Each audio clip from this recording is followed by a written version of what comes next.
Друзья, приветствую вас уже в новом году на канале Словения с Хельга Вайт. И перед тем, как мы начнем обсуждать новости уходящей недели, призываю вас подписаться на мой канал, поставить лайк этому видео и поделиться своим ценным мнением в комментариях. По традиции в Любляне через 1 минуту после полуночи запускают в воздух праздничный салют. Салют длится ровно 5 минут и ознаменует начало Нового года. В этом году запуск праздничного салюта стоял под вопросом из-за постоянных туманов в Любляне. Но нам повезло, и в новогоднюю ночь туман рассеялся, и салют все-таки запустили. В Любляне запускают экологический салют из биоразлагаемых материалов и протестированный в лаборатории, который оказывает кратковременное воздействие на окружающую среду. Мэрия на заявление зоозащитников о том, что салют вредит животным, ответила, что они хотят запуском большого регламентированного салюта снизить потребность у людей тратить свои деньги и запускать в небо маленькие нерегламентированные салюты по всему городу. Как мне кажется, логика в этом есть. Кстати, в этом году весь декабрь повсюду встречалась социальная реклама, на которой были изображены бедные животные, напуганные фейерверком. Возможно, эта социальная реклама во многом снизила запуски фейерверков в этом году в Любляне. А вы по своим ощущениям почувствовали, что в этом году фейерверков было меньше? В 2025 году словенский город Марибор будет носить звание «Зеленой столицы Европы».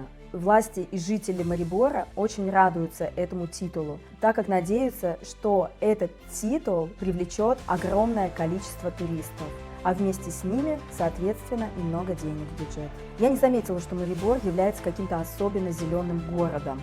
Мне кажется, что Любляна не менее зеленый город.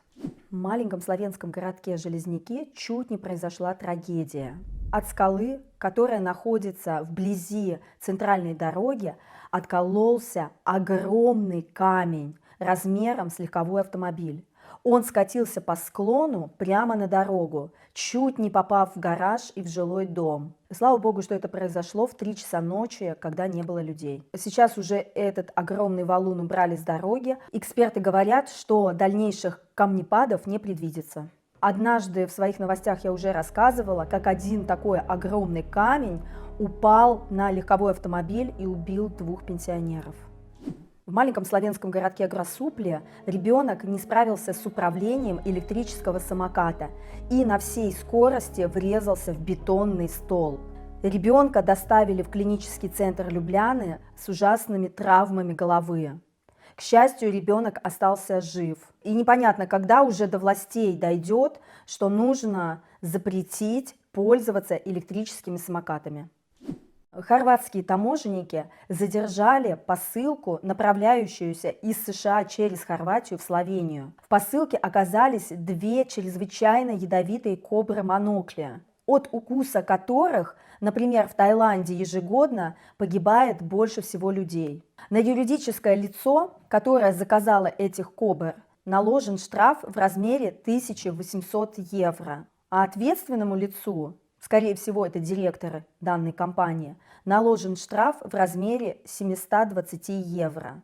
Конечно же, и слава богу, эти кобры конфискованы и отправлены в Загребский зоопарк, где сейчас они проходят реабилитацию. Видимо, кто-то хотел кому-то сделать сюрприз на Новый год. 27-летний мужчина произвел несколько выстрелов в центре Любляны. Одна из пуль попала в фасад здания, которое является культурным наследием, и повредила его. Мужчину быстро поймали и обезвредили. Но интересный факт, что его вскоре отпустили. Полиция направила запрос в прокуратуру о возбуждении уголовного дела. Но пока что он находится на свободе. Надеюсь, что хотя бы оружие у него изъяли. Лотерея Словении объявила результаты новогоднего розыгрыша. И было настолько много запросов от желающих увидеть результаты розыгрыша, что сайт завис на продолжительное время. Словенцы невероятно любят эту лотерею и постоянно покупают и играют в эти лотерейные билетики. Но посмотрите, какие крутые были выигрыши. Например, кто-то выиграл квартиру на море в городе Копер. И помимо квартиры еще и дополнительный приз в размере 75 тысяч евро.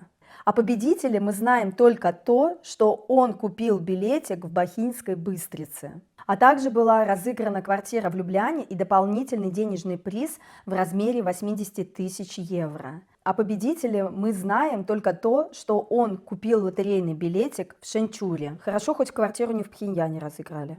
Свои призы люди должны получить с 7 января до 9 марта. Интересно, бывают ли такие счастливчики, которые не успевают получить свой выигрыш? Когда я читаю о призах и о всех этих выигрышах, у меня появляется желание тоже пойти и купить лотерейный билет. И в конце традиционно новости погоды от Алисы. Алиса, какая погода будет в Любляне в понедельник? Завтра в Любляне от +5 до +11. Небольшой дождь.